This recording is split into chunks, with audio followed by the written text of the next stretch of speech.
भागवत पुराण 8वां अध्याय। भागवत पुराण सप्तम स्कंद 8वां अध्याय। नृसिंह भगवान का प्रादुर्भाव, हिरण्यकश्यपु का वध एवं ब्रह्मादि देवताओं द्वारा भगवान की स्तुति। नारद जी कहते हैं, प्रहलाद जी का प्रवचन सुनकर दैत्य बालकों ने उसी समय से निर्दोष होने के कारण उनकी बात पकड़ ली। गुरु जी की दूषित शिक्षा की ओर उन्होंने ध्यान ही नहीं दिया। जब गुरु जी ने देखा कि उन सभी विद्यार्थियों की बुद्धि एकमात्र भगवान में स्थिर हो रही है, तब वे बहुत घबराए और तुरंत हिरण्यकश्यपु के पास जाकर निवेदन किया। अपने पुत्र प्रहलाद की इस असहाय और अप्रिय अनीति को सुनकर क्रोध के मारे उसका शरीर थर-थर कांपने लगा। अंत में उसने यही निश्चय किया कि प्रहलाद को अब अपने ही हाथ से मार डालना चाहिए। मन और इंद्रियों को वश में रखने वाले प्रहलाद जी बड़ी नम्रता से हाथ जोड़कर चुपचाप हिरण्यकश्यपु के सामने खड़े थे और तिरस्कार के सर्वथा अयोग्य थे। परंतु हिरण्यकश्यपु स्वभाव से ही क्रूर था। वह पैर की चोट खाए हुए सांप की तरह फुफकारने लगा। उसने उनकी ओर पाप भरी टेढ़ी नज़र से देखा और कठोर वाणी से डांटते हुए कहा, मूर्ख, तू बड़ा उद्दंड हो गया है। स्वयं तो नीच है ही, अब हमारे कुल के और बालकों को भी फोड़ना चाहता है। तूने बड़ी ढिठाई से मेरी आज्ञा का उल्लंघन किया है। आज ही तुझे यमराज के घर भेजकर इसका फल चखाता हूँ। मैं तनिक सा क्रोध करता हूँ तो तीनों लोक और उसके लोकपाल कांप उठते हैं। फिर मूर्ख, तूने किसके बलबूते पर नीडर की तरह मेरी आज्ञा के विरुद्ध काम किया है?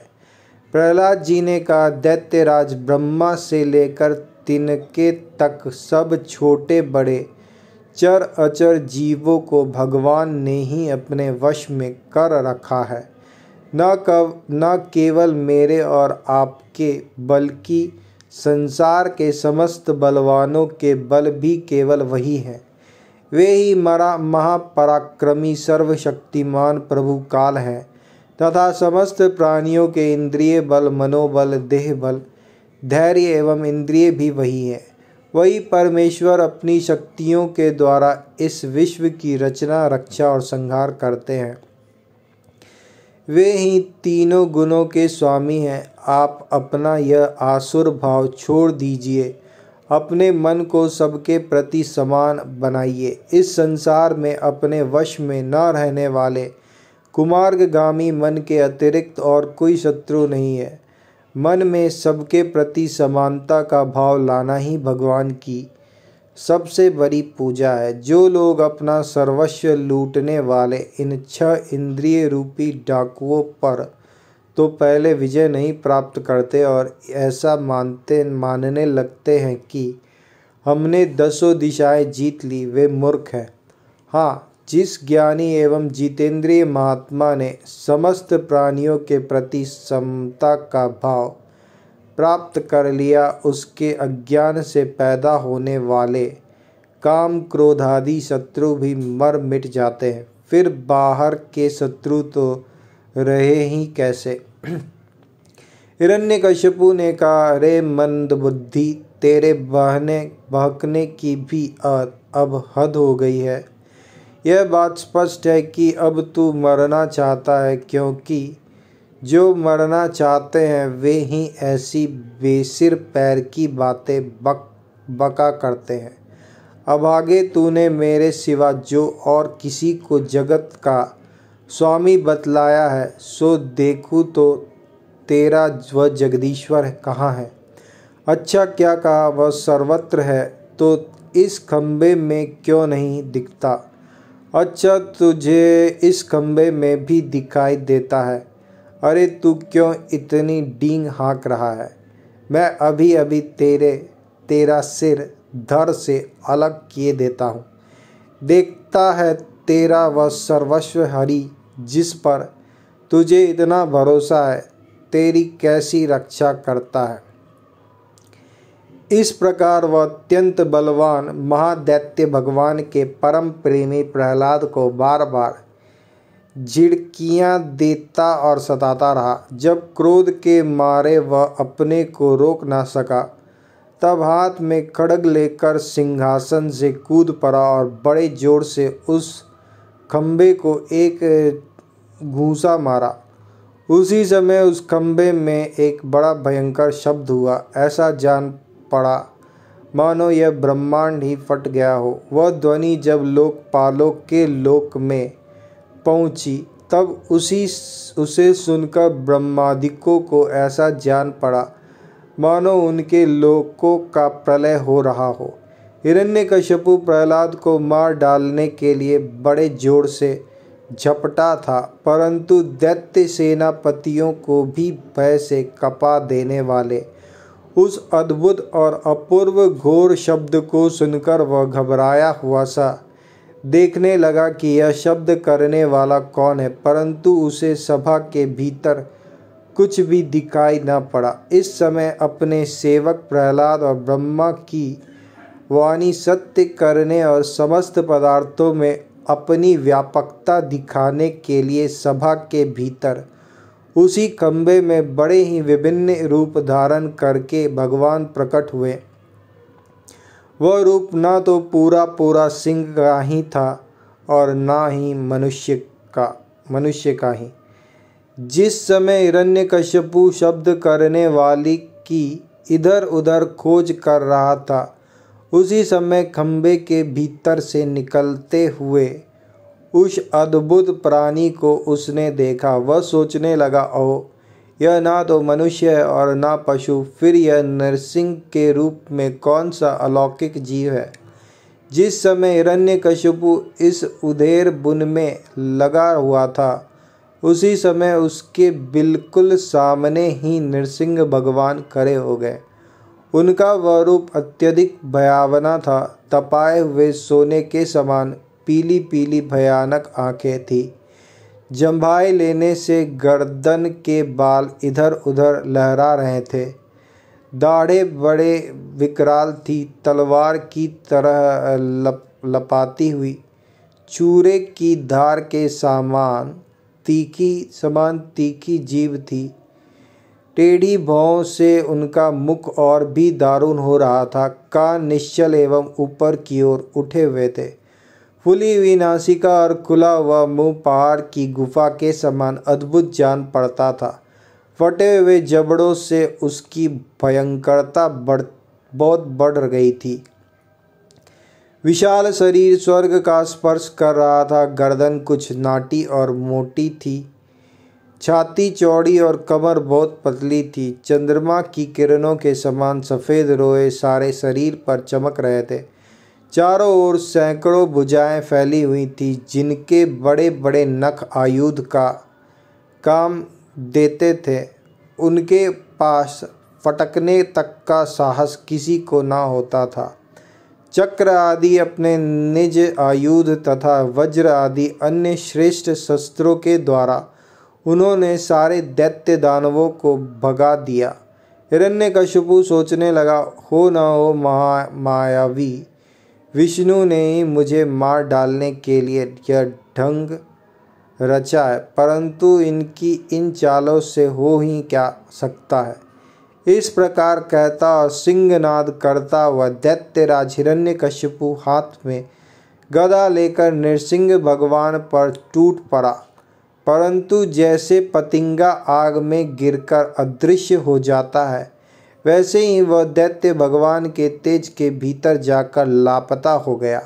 समस्त शक्ति और तेज के आश्रय भगवान के संबंध में ऐसी घटना कोई आश्चर्यजनक नहीं है, क्योंकि सृष्टि के प्रारंभ में उन्होंने अपने तेज से प्रलय के निमित्त भूत तमोगुण रूपी घोर अंधकार को भी पी लिया था।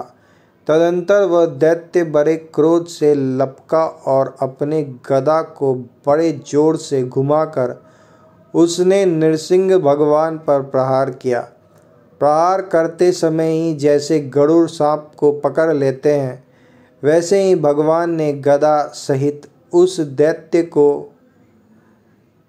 पकड़ लिया। वे जब उसके साथ खिलवाड़ करने लगे तब वह दैत्य उनके हाथ से वैसे ही निकल गया जैसे क्रीड़ा करते हुए गरुड़ के चंगुल से सांप छूट जाए। युधिष्ठिर उस समय सब के सब लोकपाल बादलों में छिपकर इस युद्ध को देख रहे थे। उनका स्वर्ग तो हिरण्यकश्यपु ने पहले ही छीन लिया था। जब उन्होंने देखा कि वह भगवान के हाथ से छूट गया तब वे और भी डर गए। हिरण्यकश्यपु ने भी यही समझा कि नृसिंह ने मेरे बलवीर्य से डरकर ही मुझे अपने हाथ से छोड़ दिया है। इस विचार से उसकी थकान जाती रही और वह युद्ध के लिए ढाल तलवार लेकर फिर उनकी ओर दौड़ पड़ा। उस समय वह बाज की तरह बड़े वेग से ऊपर नीचे उछल कूद कर इस प्रकार ढाल तलवार के पैतरे बदलने लगा कि जिससे उस पर आक्रमण करने का अवसर ही ना मिले। तब भगवान ने बड़े ऊंचे स्वर से प्रचंड और भयंकर अट्टहास किया, जिससे हिरण्यकश्यपु की आंखें बंद हो गई। फिर बड़े वेग से झपट कर भगवान ने उसे वैसे ही पकड़ लिया जैसे सांप चूहे को पकड़ लेता है। जिस हिरण्यकश्यपु के चमड़े पर वज्र की चोट से भी खरोंच नहीं आई थी, वह अब उसके पंजे से निकलने के लिए जोर से छटपटा रहा था। भगवान ने सभा के दरवाजे पर ले जाकर उसे अपनी जांघों पर गिरा लिया और खेल खेल में अपने नखों से उसे उसी प्रकार फाड़ डाला जैसे गरुड़ महाविषधर सांप को चीर डालते हैं। उस समय उनकी क्रोध से भरी विकराल आंखों की ओर देखा नहीं जाता था। वे अपनी लपलपाती हुई जीभ से फैले हुए मुंह के दोनों कोने चाट रहे थे। खून के छींटों से उनका मुंह और गर्दन के बाल लाल हो रहे थे। हाथों की मारकर गले में आंतों की माला पहने हुए मृगराज के समान उनकी शोभा हो रही थी। उन्होंने अपने तीखे नखों से हिरण्यकश्यपु का कलेजा फाड़कर उसे जमीन पर पटक दिया। उस समय हजारों दैत्य दानव हाथों में शस्त्र लेकर भगवान पर प्रहार करने के लिए आए, पर भगवान ने अपनी भुजा रूपी सेना से, लातों से और नख रूपी शस्त्रों से चारों ओर खदेड़ खदेड़ कर उन्हें मार डाला। युधिष्ठिर उस समय भगवान नृसिंह के गर्दन के बालों की फटकार से बादल तितर बितर होने लगे। उनके नेत्रों की ज्वाला से सूर्य आदि ग्रहों का तेज फीका पड़ गया। उनके श्वास के धक्के से समुद्र क्षुब्ध हो गए। उनके सिंहनाद से भयभीत होकर दिग्गज चिंगारने लगे। उनके गर्दन के बालों से टकराकर देवताओं के विमान अस्त व्यस्त हो गए। स्वर्ग डगमगा गया। उनके पैरों की धमक से भूकंप आ गया। वेग से पर्वत उड़ने लगे और उनके तेज की चकाचौंध से आकाश तथा दिशाओं का दिखना बंद हो गया। इस समय नृसिंह भगवान का सामना करने वाला कोई दिखाई न पड़ता था। फिर भी उनका क्रोध अभी बढ़ता ही जा रहा था। वे हिरण्यकश्यपु की राज्यसभा में ऊंचे सिंहासन पर जाकर विराज गए। उस समय उनके अत्यंत तेजपूर्ण और क्रोध भरे भयंकर चेहरे को देखकर किसी का भी साहस न हुआ कि उनके पास जाकर उनकी सेवा करे। युधिष्ठिर जब स्वर्ग की देवियों को यह शुभ समाचार मिला कि तीनों लोकों के सिर की पीड़ा का मूर्तिमान स्वरूप हिरण्यकश्यपु युद्ध में भगवान के हाथों मार डाला गया, तब आनंद के उल्लास से उनके चेहरे खिल उठे। वे बार बार भगवान पर पुष्पों की वर्षा करने लगी। आकाश में विमानों से आए हुए भगवान के दर्शनार्थी देवताओं की भीड़ लग गई। देवताओं के ढोल और नगाड़े बजने लगे, गंधर्व राज गाने लगे, अप्सराएं नाचने लगी। इसी समय ब्रह्मा, इंद्र, शंकर आदि देवता, ऋषि, पितर, सिद्ध, विद्याधर, महानाग, मनु, प्रजापति, गंधर्व, अप्सराएं, चारण, यक्ष, किम पुरुष, बेताल, सिद्ध, किन्नर और सुनंद, कुमुद आदि भगवान के सभी पार्षद उनके पास आए। उन लोगों ने सिर पर अंजलि बांधकर सिंहासन पर विराजमान अत्यंत तेजस्वी नृसिंह भगवान की थोड़ी देर से अलग अलग स्तुति की। ब्रह्मा जी ने कहा, प्रभु आप अनंत हैं, आपकी शक्ति का कोई पार नहीं पा सकता। आपका पराक्रम विचित्र और कर्म पवित्र है। यद्यपि गुणों के द्वारा आप लीला से ही संपूर्ण विश्व की उत्पत्ति, पालन और प्रलय यथोचित ढंग से करते हैं, फिर भी आप उनसे कोई संबंध नहीं रखते, स्वयं निर्विकार रहते हैं। मैं आपको नमस्कार करता हूँ। श्री रुद्र ने कहा, आपके क्रोध करने का समय तो कल्प के अंत में होता है। यदि इस तुच्छ दैत्य को मारने के लिए ही आपने क्रोध किया है तो वह भी मारा जा चुका। उनका पुत्र आपकी शरण में आया है। भक्त वत्सल प्रभु, आप अपने इस भक्त की रक्षा कीजिए। इंद्र ने कहा, पुरुषोत्तम आपने हमारी रक्षा की है। आपने हमारे जो यज्ञ भाग लौटाए हैं वे वास्तव में आप अंतर्यामी के ही हैं। दैत्यों के आतंक से संकुचित हमारे हृदय कमल को आपने प्रफुल्लित कर दिया, वह भी आपका ही निवास स्थान है। यह जो स्वर्ग आदि का राज्य हम लोगों को पुनः प्राप्त हुआ है, यह सब काल का ग्रास है। जो आपके सेवक हैं उनके लिए यह है कि उनके लिए यह है ही क्या। स्वामी, जिन्हें आपकी सेवा की चाह है वे मुक्ति का भी आदर नहीं करते, फिर अन्य भोगों की तो उन्हें आवश्यकता ही क्या है। ऋषियों ने कहा, पुरुषोत्तम आपके तपस्या के द्वारा ही आप अपने में लीन हुए जगत की फिर से रचना की थी और कृपा करके उसी आत्मतेज स्वरूप श्रेष्ठ तपस्या का उपदेश आपने हमारे लिए भी किया था। इस दैत्य ने उसी तपस्या का उच्छेद कर दिया था। शरणागत वत्सल, उस तपस्या की रक्षा के लिए अवतार ग्रहण करके आपने हमारे लिए फिर से उसी उपदेश का अनुमोदन किया है। पितरों ने कहा, प्रभु हमारे पुत्र हमारे लिए पिंडदान करते थे, यह उन्हें बलात् छीनकर खा जाया करता था। जब वे पवित्र तीर्थ में या संक्रांति आदि के अवसर पर नैमित्तिक तर्पण करते या तिलांजलि देते तब उन्हें भी यह पी जाता। आज आपने अपने नखों से उसका पेट फाड़कर वह सब का सब लौटाकर मानो हमें दे दिया। आप समस्त धर्मों के एकमात्र रक्षक हैं। नृसिंह देव, हम आपको नमस्कार करते हैं। सिद्धों ने कहा, नृसिंह देव, इस दुष्ट ने अपने योग और तपस्या के बल से हमारी योग सिद्ध गति छीन ली थी। अपने नखों से आपने उस घमंडी को फाड़ डाला है। हम आपके चरणों में विनीत भाव से नमस्कार करते हैं। विद्याधरों ने कहा, यह मूर्ख हिरण्यकश्यपु अपने बल और वीरता के घमंड में चूर था। यहाँ तक कि हम लोगों ने विविध धारणाओं से जो विद्या प्राप्त की थी उसे इसने व्यर्थ कर दिया था।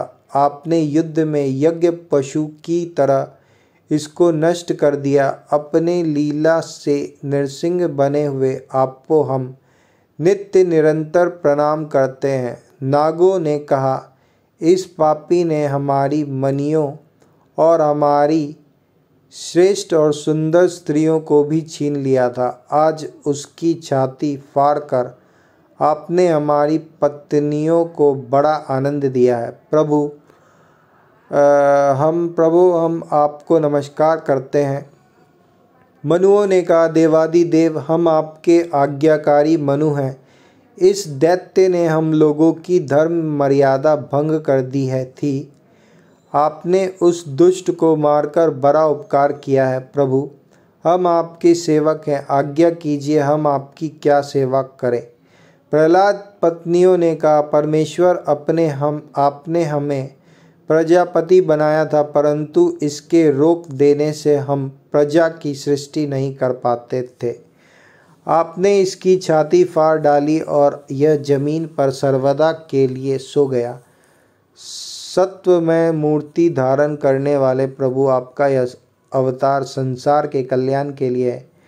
गंधर्वों ने कहा, प्रभु, हम आपके नाचने वाले, अभिनय करने वाले और संगीत सुनने वाले सेवक हैं। इस दैत्य ने अपने बल, वीर और पराक्रम से हमें अपना गुलाम बना रखा था। उसे आपने इस दशा को पहुंचा दिया। सच है, कुमार्ग से चलने वाले का भी क्या कभी कल्याण हो सकता है। चारणों ने कहा, प्रभु, आपने सज्जनों के हृदय को पीड़ा पहुंचाने वाले इस दुष्ट को समाप्त कर दिया।